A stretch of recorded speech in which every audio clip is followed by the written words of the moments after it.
Where do I begin?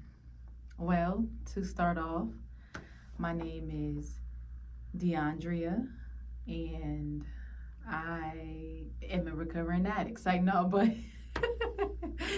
no, but I am a mother of three. I'm a wife of how many years have we been together? Going on 8 years, and I am of the age of 30. I'm from Harrisburg, Pennsylvania, and we just going to start off with talking about my first pregnancy because I just feel like I can just always talk about that is my first time being a mom, being a teen mom, and how that went, how my thought processes were, how I've had support or lack thereof, just all of the ins and out of my experience as a teen mom. But before I say this, let me just say that this is healing, okay? This is therapy for me. Like the ability or the opportunity to even sit here and just speak, like I'm talking to me at this point, is therapeutic because I've come from a past of trauma around speaking, of trauma around expressing, around just not being able to, or not being able to, but not being open or feeling secure or safe enough to communicate my innermost thoughts, emotions, feelings, and experience. So let me just say that I'm coming out. Ooh, I want the world to know. All right, so 16 and pregnant. 16, going through this. I'm 16 on the block, 16 on the block. I'm 16 at war, 16 at war. What y'all know about that song? I don't know who sings it, but that came out when I was a teenager and sis was going through it. But all right, so where do I begin? 16 and pregnant. Let's first begin with the fact that I came from a childhood where I was not promiscuous or fast by any stretch of the imagination, all right? I was very preserved. I was very, I would say, intuitive, but I wasn't aware of it. I was very protected. At the time, I just thought that it was just me being me, but now being able to look back, I'm like, wow, like I was protected throughout my whole life, and now I am finally able to see that and to acknowledge it, and just to be grateful for the ancestors, for spirit, for all of the positivity, for my force field that just surrounds me each and every day of my life. But 16 and pregnant. So it was to my boyfriend at the time, which is now my husband. So before him, I did not have any sex prior. No oral sex, no anal sex, no vaginal sex. I didn't have sex at all. Because once again, I was selective. I was very private to a certain extent, and I didn't really let boys touch all up on me and touching my butt and kissing me and doing all that. Like, I mean, some of my some of my homegirls who I went to school with, and like all of us was cool, they was more into that type of behavior or those type of interactions with boys, but I didn't want nobody touching all up on me. Like, back up, bro, back up.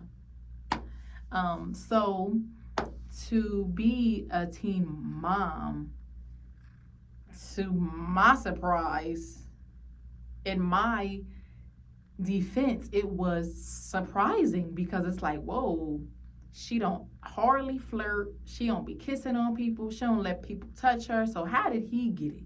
How was he able to accomplish what he did? Okay, because before him, there were times where I could have with other people, but it was just something. Well, let me claim it. Let me put a name on it. Let me acknowledge it. But spirit just wouldn't let me open up. It just wouldn't. Like, I was like, I could, I might, but nah, bruh. So we are at his house. I think this was after like cheerleading and football practice, because I was a cheerleader and he played football. Or maybe at the time I was in the band front and he was in the football. But we went to his house. His parents weren't aware. We went through the back door. I'm telling you, them back door chronicles is real.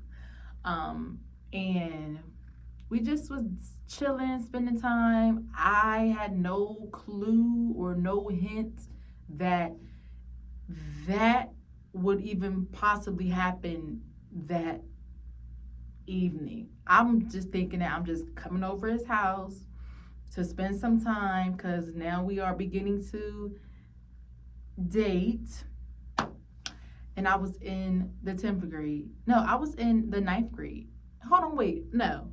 We were talking since I was in the 9th grade. But I was with him with sex.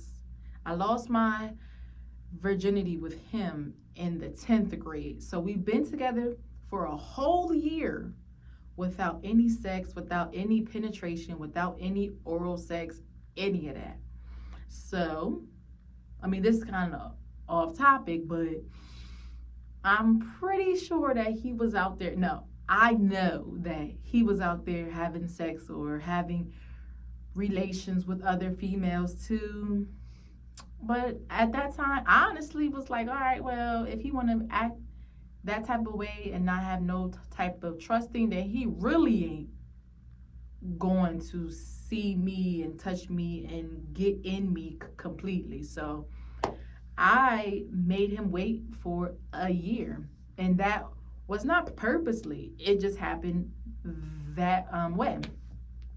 So back to his parents' basement. So we were downstairs. I think he had on some music, or maybe the or maybe the TV, and we were just talking and stuff. And he said that he wanted to be my boyfriend. I think he said that after the fact, but anyway, we was just chilling, and one thing led to another. I want to say he offered me some alcohol. This was either before or after. But he offered me some Hennessy. And I'm like, homie, I don't drink. I don't know what kind of girls you used to being with, but I don't drink, I don't smoke, I don't have sex. Okay? So you either got to get in with the program or you're going to have to slide out of it. So he gonna try to make me drink this Hennessy as a means to like consecrate our relationship, and I was like, nah. So he just kept on saying, like, trying to pressure me. He kept on saying like, nah, like, just try it. It's not that bad. This is a good thing, and da da da da. So I'm like, look, I don't do anything that I don't want to do. And that is well, in that text, I don't do anything that I don't want to do. And it's very challenging to peer pressure me, to make me feel like I have to be a part of a certain thing to feel included and all that stuff. That does not work. So I ended up tasting the Hennessy. Now, y'all, if anybody out there who don't drink know what it feels like to drink something so hard. Now, I've been told after the fact that like this is I think they call it a dark liquor or like a hard one. No. I put that sip. Okay, so he poured it into a little he poured it into a shot glass. And I couldn't even get the whole shot into my mouth before I stopped that flow, and I had to close my throat off. And I was like, this is not about to go down here, okay? I spit that out. I said, this ain't fun. This is not fun. Like, if this is what you classify as fun, then I don't want it, because nah, bruh, you're not about to make me think that this is something pleasurable when it's nasty, it tastes nasty, it hurts. Like, it was beginning to burn. I'm like, nobody, like, you just turned the whole vibe off because of this. Nah.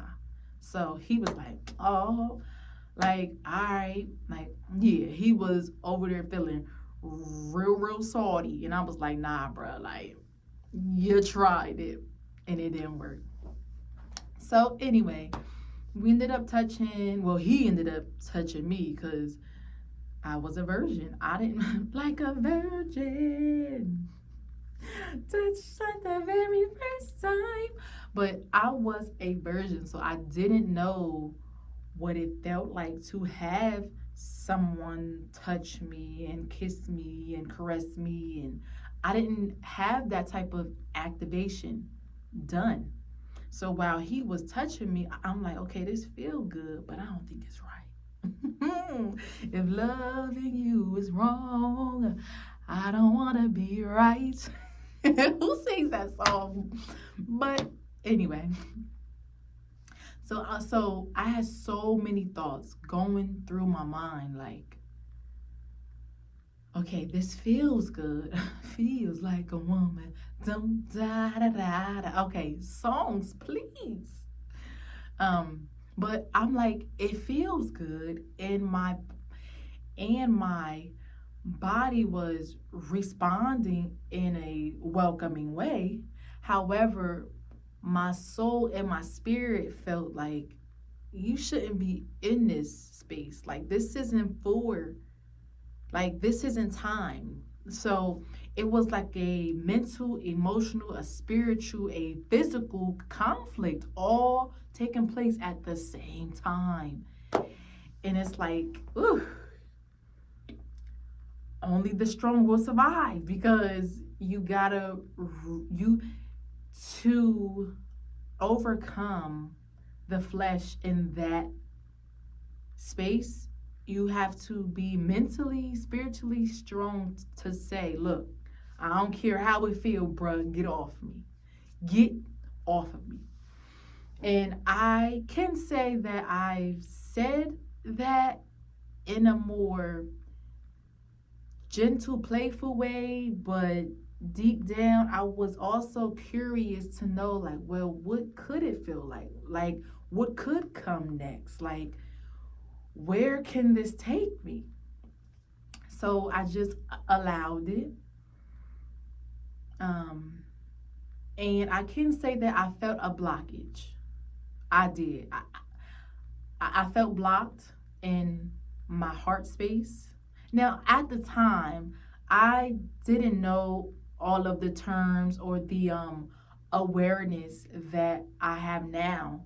But looking back, I'm like, my heart was blocked, my body was blocked, but I still allowed it because it was something that I've never experienced. It was new, and I was just like, all right, let's just see what happens. Let's see how this experience plays out. So afterwards,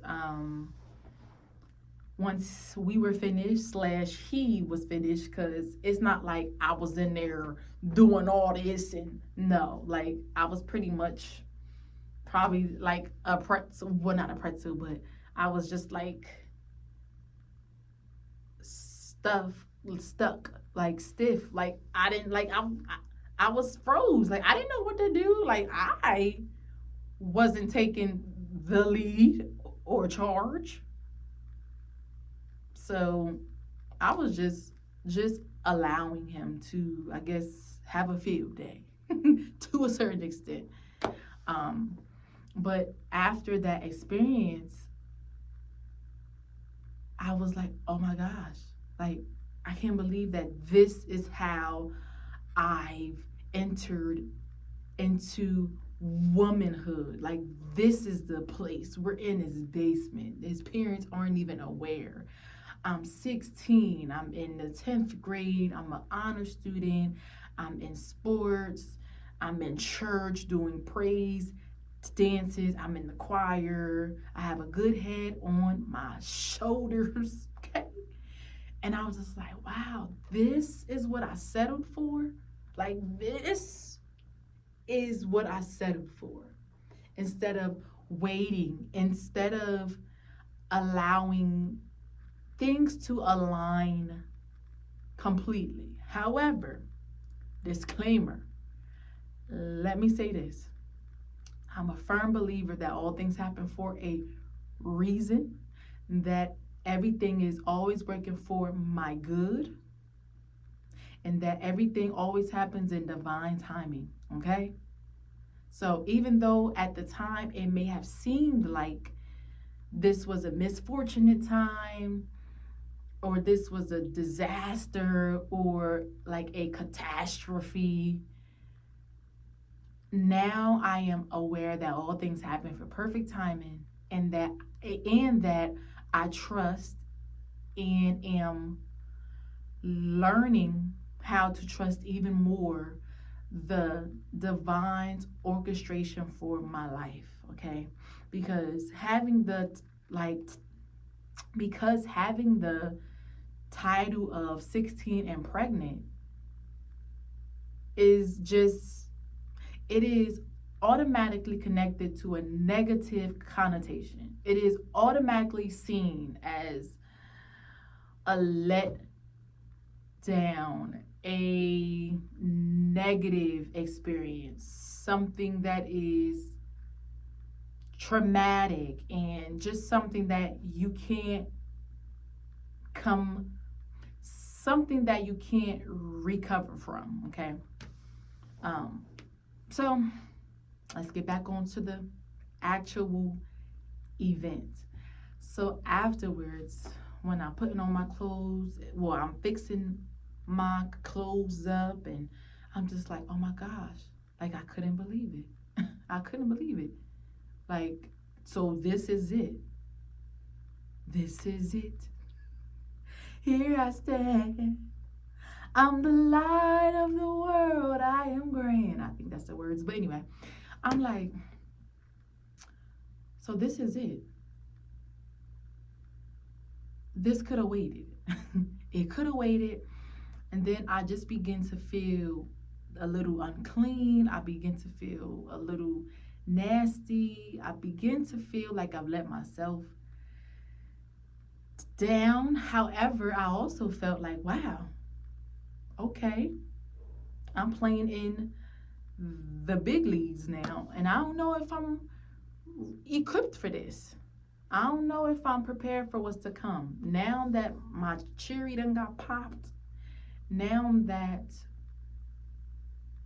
I have entered another phase of womanhood, I was just like speechless. And to a certain degree, I was a little disgusted or like turned off with him after the fact. It's not that he like purposely or did anything mean or like nasty afterwards. I was just so disgusted at myself that then I was also turned off at him. But I didn't tell him that though. Um, I was just still in shock. Like, wow, like this is the church girl. This is the A student. Well, shoot, the A, B, C student. This is the one that doesn't party much, doesn't drink, doesn't smoke, doesn't curse, and now you done have sex. And there's no turning back. There was no turning back. And I think the fact that there was no turning back, like I couldn't just push undo. I couldn't push rewind. Once you enter into that field, that's it. You can only continue to move forward. You can't go back. You can't fix it. And I had to learn to accept it and to move on and not allow the choice that I made to keep me stuck in that space in his parents' basement on the floor, speechless. So the next day, I think I told my friend, I think I told her, and she was just like, what? Because she was a virgin too. So she's like, oh my gosh, like, D, like, how could you? So now when she's telling me that, I'm like, oh my God, like, she making me feel worse. She made me feel worse. But we moved on. She told me how she felt, and I just put on my big girl panties for real and continued on. And we continued to talk. We continued to be girlfriend and boyfriend. But just because that night happened did not mean that, okay, that is a automatic pass for us to just always have sex anytime, every day after school. Like, nah, bro. Like, even though you have passed this portal, okay, does not mean that she is just open access 24/7, okay? She still has standards. She still has parameters, okay? 16 or not, I'm not a train. So, fast forward to becoming pregnant. It was about like a month or two after, and I found out that I was pregnant. I found out because I missed my period, and I think my boobs began to get sore, and and then I was talking to my friend, or maybe I was looking it up on the computer, because back then they didn't want me. Now I'm hot. It's like, no, but back then, well, even till today, I used to look up a lot of information. I used to look up, like, yeah, like I'm just a natural information seeker, question asker. So when I did not know something from experience or from talking to other people, I would look it up. I would get books. I would get onto the computer. So of course I looked up signs of being pregnant. And then it was like missed period, sore boobs, tired, and all that stuff. But I think the only two symptoms that I can recall is just missed period and then sore nipples. So I took a test. I told my friend, and this was another friend, but I told her. No, matter of fact, me and her went to Planned Parenthood. We went to Planned Parenthood. I am not condoning that company at all. I'm just telling you telling you my experience. We went to Planned Parenthood. My mom didn't have any clue. Me and her went, I think it was on like a half day of school or something like that. We went, we went, we went together, and we walked out of there, and I was like, I'm pregnant. Like, I couldn't believe it. Like, I think it's because I thought, like, how could I get pregnant? Like me. Like, I'm not out here being fast. And I'm not out here just swinging it open. I literally had sex once and I got pregnant the first time. And I was like, oh my gosh. Like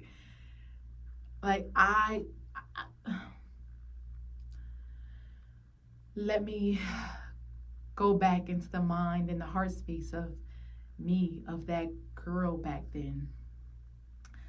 I was literally appalled. I think that's the word. Joe, be kind. Be patient with me. I was speechless. I was frozen. Just like Elsa. I was frozen. Okay? I couldn't believe it. That I was carrying a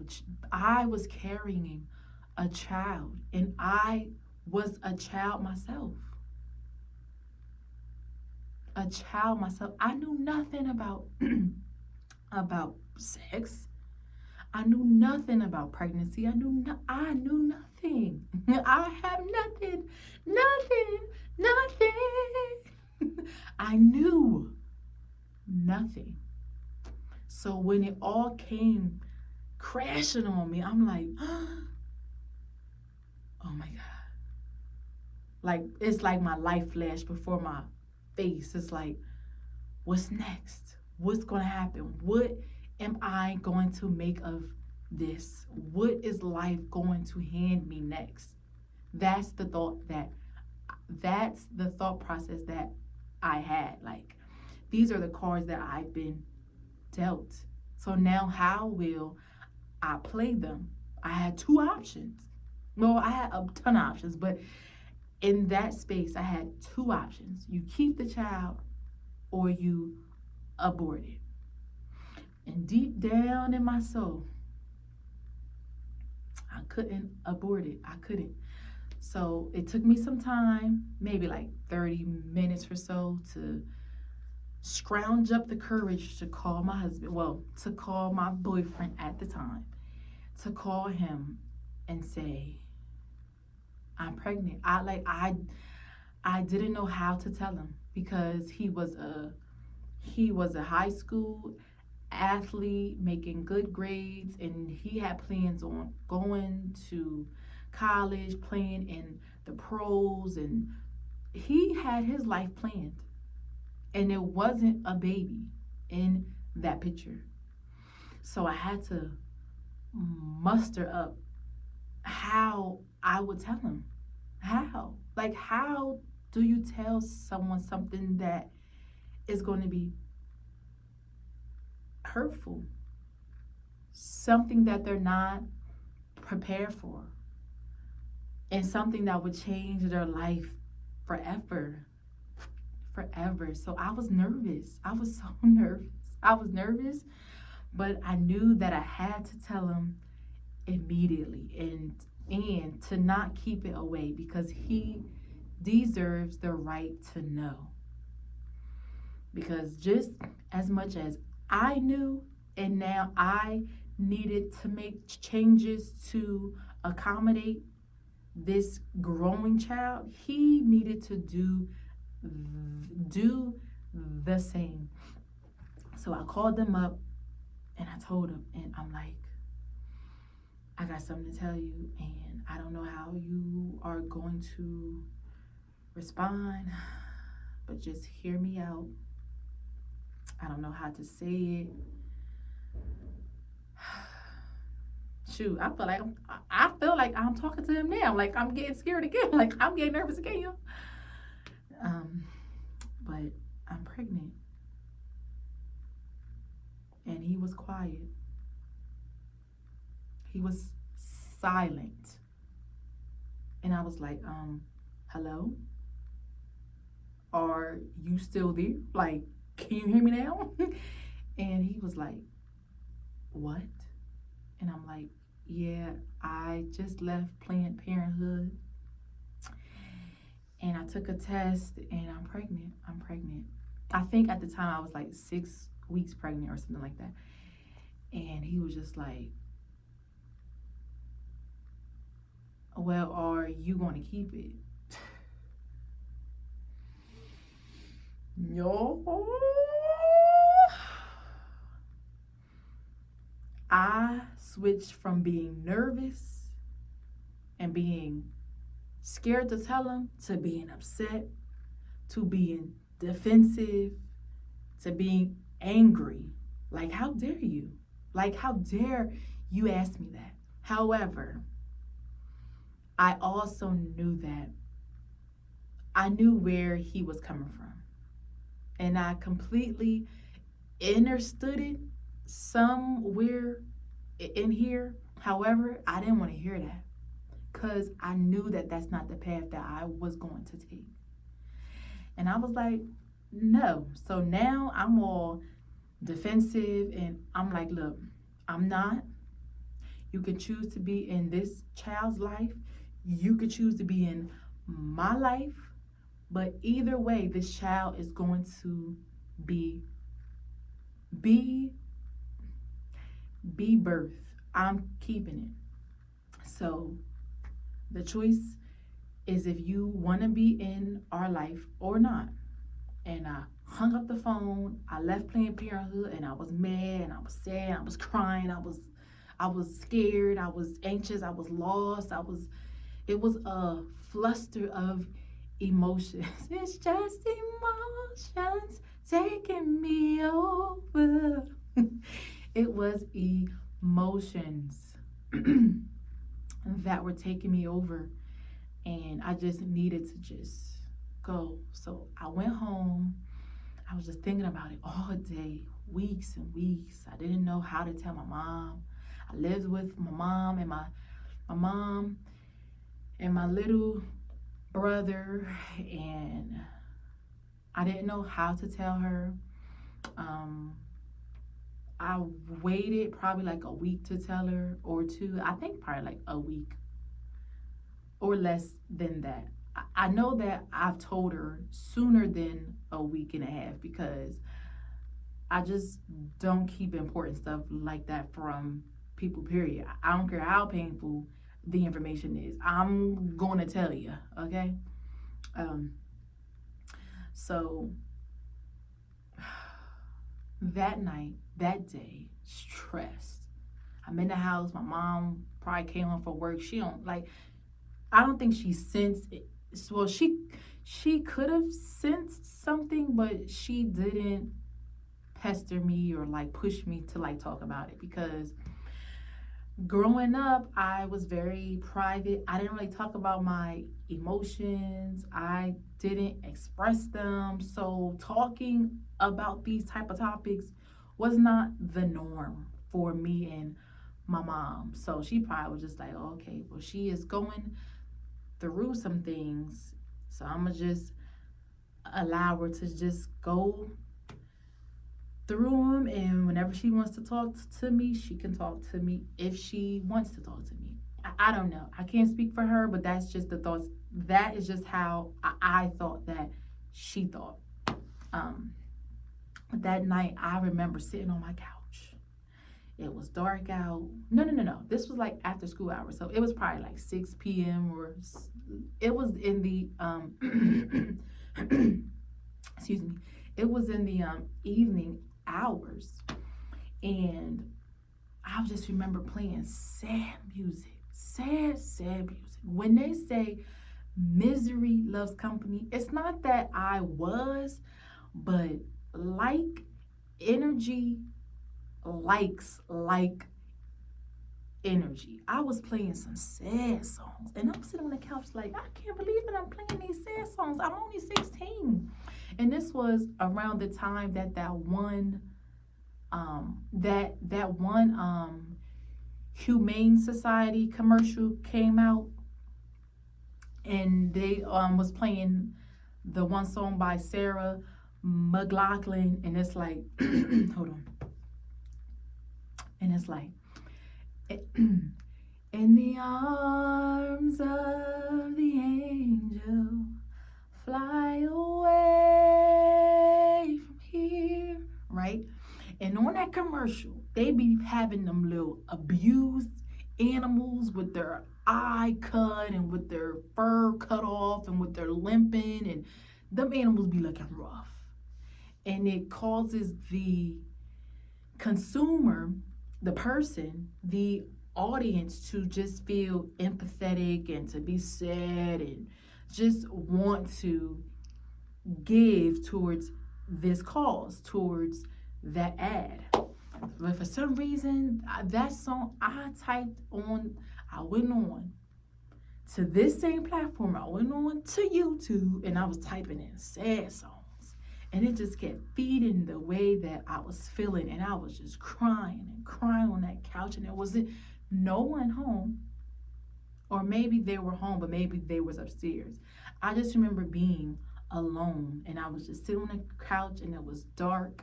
I turned off the lights, and I'm sitting there on my school laptop, just crying. Like, what am I going to do? I can't believe it. How stupid. Like, just thinking how I just messed up my life in like a couple minutes.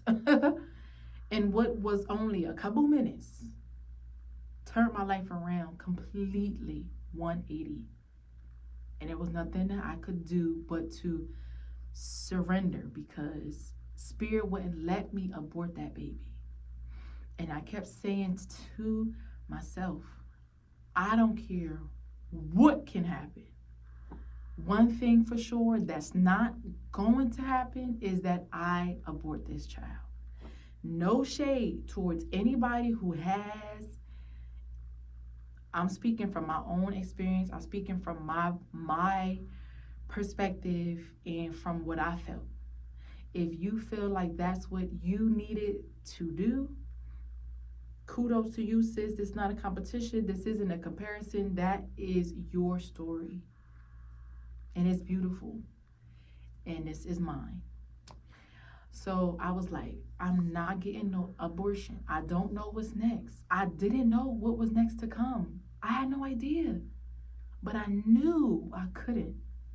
So I cried my little heart out, cried my tears, and wiped myself up, put my big girl panties on, and begin to research.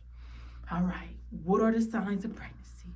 Trimester, teach me about the body, teach me about the fetus's growth and what comes first and then what's next, and teach me about the changes that I will experience mentally, emotionally, physically.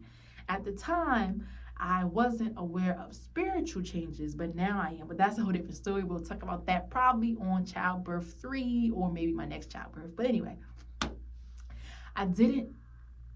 I looked up all different things because, like I was telling you, that I'm a natural person to think and to look up answers and to ask questions. Like, I want to know who, what, when, how. And I just researched, like my whole pregnancy, I researched I researched, okay? I got out books, researched, I asked other people questions. I looked on this channel, this platform. YouTube is such a blessing. I gotta come with a YouTube is a gift. This platform allows you to connect, to express, to share, and that opens up the path to heal, to build, to restore. Like, this is a phenomenal gift. Kudos to whoever created YouTube. Okay? This is a full circle. This is a full circle moment, because the same platform helped me through my 16 and pregnant experience, and now I'm on this platform talking about it to help someone else who might be 16 and pregnant. They might be 14 and pregnant. They might be 20 and pregnant. They might be 50 and pregnant, okay? Y'all better chill. We don't put no age on pregnancies. 35 is not no high risk. The point of me sharing this story is just to let anyone else out there who might be pregnant and might be 16 or be a teenager or might not. They might just be pregnant and they didn't plan it. They didn't intend for it. They don't know how to maneuver mentally or emotionally, and they might think that their world is falling apart. But I'm here to let you know, sis, that trust the process. I know it might feel and seem unfortunate.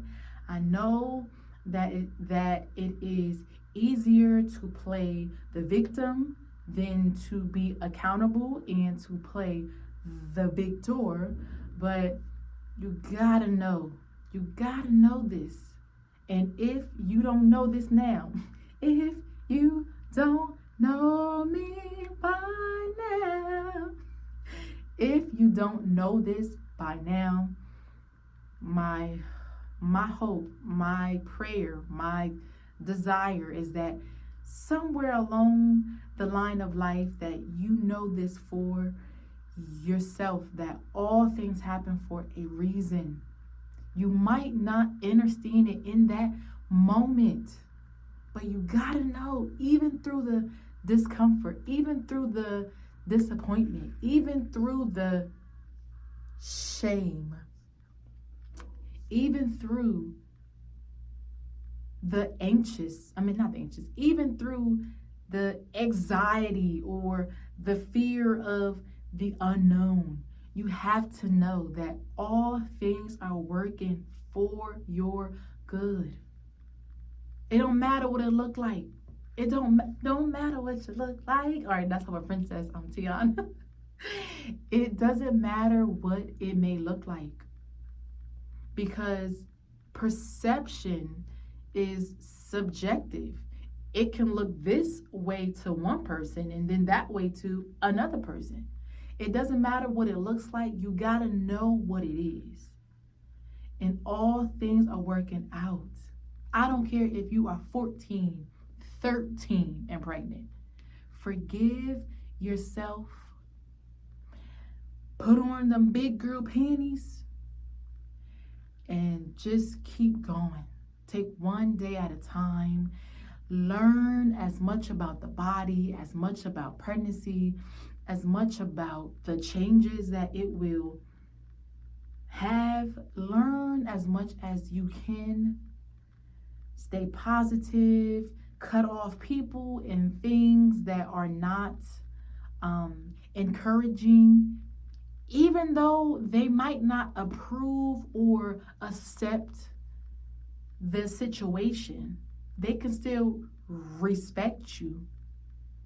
And if they can, or not can, and if they choose not to, remove yourself from them if possible. Because you got a life that's coming, who needs you, who is depending on you. And in my perspective, you can do it. You can do it. It wouldn't have happened if you were not able to overcome this, to be a conqueror in this experience. I mean, no one asks to be a teenager and pregnant, especially when they feel like they have things that are going for them and all of that. However, I wouldn't have changed it for the world, because it's made me and it's making me who I am today. If my first child came when I was 28, I can't even imagine where I would be spiritually, mentally, emotionally, physically. I needed her to come when she came, how she came, all of it. And I accept it all. And I want the same for you. May this be some type of encouragement, some type of inspiration. And even if you aren't 16 and pregnant, maybe you've had a child. Maybe you are 65 now. And maybe you never forgave or accepted or just loved on you and that inner child.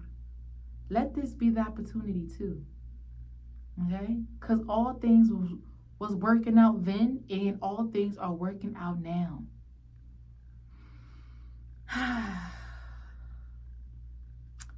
May this help somebody. Believe it or not, ever since I was maybe 18, I've wanted to reach out to other teen moms or pregnant moms and just tell them my experiences in hopes that it may inspire them, in hopes that it may give them a push to keep going. Keep going. Just because you have a child don't mean that your life is over. Despite what your grandma might say, despite what your parents might say, despite what society might say, it's not over. Yeah, you may have to live a different way. Yeah, your path might not look like Sierra's next door, and that's all right. It's not supposed to anyway. It's not supposed to. So I love y'all. Thank y'all for tuning in. And may this touch, help, inspire, empower, bring some form of God, some form of love, some form of the divine perspective into the life of you, your children, your soon to be child, anybody and anything that's connected to you. Mwah, I love y'all.